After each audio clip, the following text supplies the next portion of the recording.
Weave city में किसान आंदोलन चरम पर। बिल्डर की वादा खिलाफी के खिलाफ किसानों का हल्ला बोल। नमस्कार, आप देख रहे अहम सत्ता। गाजियाबाद के वीव सिटी थाना क्षेत्र से इस वक्त की सबसे बड़ी खबर। वीव सिटी के किसानों और भूमिहीन परिवारों का आक्रोश अब उग्र रूप ले चुका है।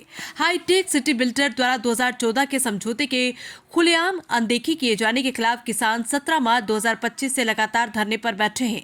किसान संघर्ष समिति वीव सिटी गाजियाबाद के बैनर तले सैकड़ों किसान और भूमिहीन परिवार सड़क पर उतर चुके हैं। किसानों का साफ ऐलान, जब तक न्याय नहीं तब तक संघर्ष जारी। बिल्डर ने किया धोखा, 2014 के समझौते की धज्जियां उड़ाई। किसानों के हिस्से के 8% भूखंडों का नहीं हुआ आवंटन। वंचित परिवार आज भी अपने हक के लिए दर दर भटक रहे। किसानों की मांग कि आवंटन पत्र के अनुसार फ्लैट और प्लॉट का बेनामा किया जाए। जिन किसानों को अब तक कुछ नहीं मिला, उन्हें तुरंत आवंटन पत्र दिए जाए और उनकी जमीन पर कब्जा दिलाया जाए। मौके पर वेव सिटी के जीडी अधिकारी, प्रशासनिक अधिकारी और बिल्डर के प्रतिनिधि पहुंचे, लेकिन किसानों ने उन्हें ठेंगा दिखा दिया। अधिकारियों की लाख कोशिशों के बावजूद किसान टस से मस होने को तैयार नहीं।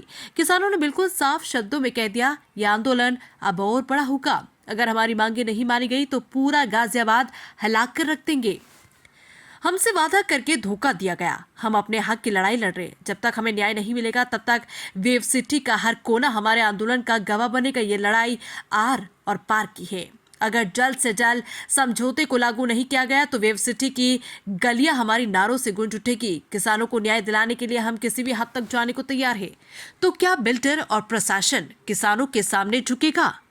क्या 2014 का समझौता पूरी तरह लागू होगा? क्या भूमिहीन किसानों को उनका हक मिलेगा? ये आंदोलन और उग्र होगा।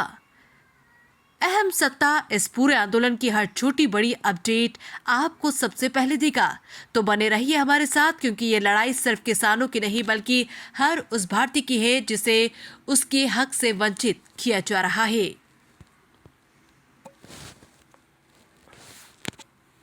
प्रमोद डबास है। पिछले 12 साल से किसान वेव सिटी और जीडीए के खिलाफ धरने पर है। वो संघर्ष कर रहा है।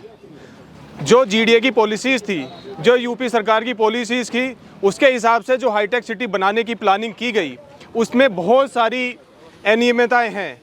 उसके हिसाब से अगर जीडीए कोशिश करे और उन सारी की सारी जो पॉलिसीज़ हैं उनको अप्लाई करे तो इन सब किसानों को उनका हक मिल जाए और किसी तरह की उनको दिक्कत ना आए। आप सोचो, पिछले 12 साल से किसान धरना दे रहा है और जीडीए से या वेव सिटी से सिर्फ उनको गुमराह किया जा रहा है। अब तो प्रशासन भी उसमें शामिल हो गया है और प्रशासन किसी भी तरीके से किसान को सपोर्ट करने के लिए तैयार नहीं है।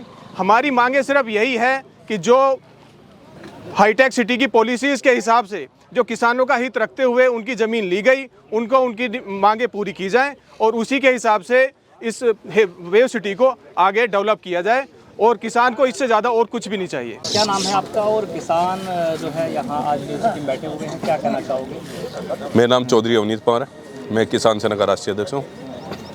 बोलने की ज़रूरत तो आपको यहाँ दिख ही रहा है। हमारी मांगे उस बोर्ड पे लिखी हुई हैं। ये मांगे 2014 से हम मांग रहे हैं। हमें तारीख दे देकर भगाया जा रहा है।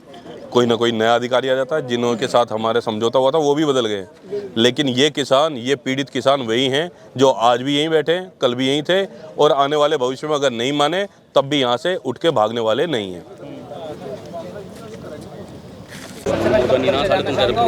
आप यहाँ इकट्ठा हुए, क्या कहना चाहेंगे, क्या पूरा मामला है? मेरा नाम अनुज चौधरी है। किसान संघर्ष समिति कंटिन्यू वेव सिटी धरने स्थल पर बैठी हुई है। किसानों की जो मांग है, किसानों को जो अधिकार है, उस अपने अधिकार के लिए किसान बरकरार वेव सिटी में बैठे हुए धरना स्थल पे। लेकिन आज हमारी जीडीए में वार्ता थी, वहाँ पे हमें कोई भी किसान हित में बात नहीं हो पाई। अगली वार्ता डीएम साहब के लिए कही है कि डीएम साहब के संज्ञान में होनी है। वो 4:30 बजे करीब सिटी वहाँ पहुँचेंगे, उसके बाद में वार्ता की डेट दी जाएगी। मैं आपसे ये कहना चाहता हूँ कि जब तक किसानों की सुनवाई नहीं हो जाएगी ये धरना बरकरार ऐसे चलेगा। अगर डीएम साहब के यहाँ भी हमारी वार्ता होती है, वहाँ भी हमें सफलता नहीं मिलती, ये धरना नहीं हटेगा। ये धरना किसान अब के एक ठान के बैठा है कि धरना यहाँ से जब भी उठेगा जो किसान की मांग है वो संपूर्ण तरह से पूरी हो जाएगी और किसानों को एक एक प्लॉट की रजिस्ट्री हो जाएगी। उसके बाद यहाँ से धरना उठेगा। प्रशासन आपके बीच पहुंचा था, क्या बात कह रहा है? प्रशासन हमारे बीच में पहुंचा है। प्रशासन कहीं ना कहीं किसानों को डराने का कार्य कर रहा है। आप देख सकते हो अभी पूरा प्रशासन यहाँ पे खड़ा है। जब प्रशासन से हमने कह दिया हम शांतिपूर्वक यहाँ बैठे हुए हैं, किसान कोई बदतमीजी किस तरह की नहीं करे, अपने अधिकार के लिए, अपने हक के लिए, अपने हिस्से के लिए यहाँ बैठे हैं। अरे जिसने हमारा माल खाया, जो किसानों को आज रोड पे ले गया, उसी के गेट पे बैठे हैं। किसी को पर्सनल रोड हमने घेर रखी हो, लेकिन मैं एक बात आपसे कहना चाहूँगा कि आज शासन और प्रशासन दोनों ही वेस्ट सिटी के साथ मिले पड़े हैं। लेकिन किसानों ने कह दी कि यहाँ से या तो जेल जाएंगे या अपना अधिकार लेंगे। उससे पहले कोई किसान अपने घर जाने तैयार नहीं है।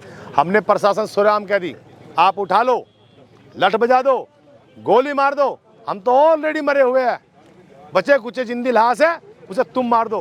क्योंकि वेव सिटी कहीं ना कहीं हमारे बच्चों के हाथ में कटो देने का काम कर रहे हैं।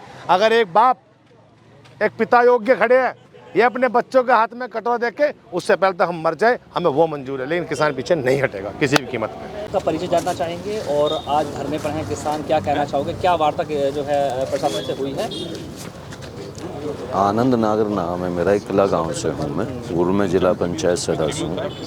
दरअसल 2014 में जो समझौता किया उसकी मांग को लेकर हम बैठे हैं। और जहाँ तक बात आती है इनकी, और 2016 से हम डासने में बैठे हैं सन सिटी के खिलाफ भी। आज तक कोई सुनने वाला तो है ही नहीं। दरअसल प्रशासन जो है वो किसानों की मदद तो कर ही नहीं रहा। जो 2014 में समझौता हो गया है वो आज तक लागू नहीं है। उसे लागू को करवाने के लिए बैठे हैं यहाँ, और जब तक वो लागू नहीं होगा जब तक किसान उठेंगे। अच्छा, पीछे अभी जो है एक गेट नंबर 1 पे भी आपने धरना दिया था और जी। कुछ सहमति बन रही थी, तो उस दौरान क्या हुआ था और अब तक ये हो क्यों नहीं पाया? बस दरअसल ऐसा होता है, किसानों में फूट डालने का काम करते हैं, तो उसमें जो है इन्होंने मतलब किसानों को अलग अलग करने का ही यहाँ भी प्रयास करेंगे, सब जगह वही प्रयास करते हैं।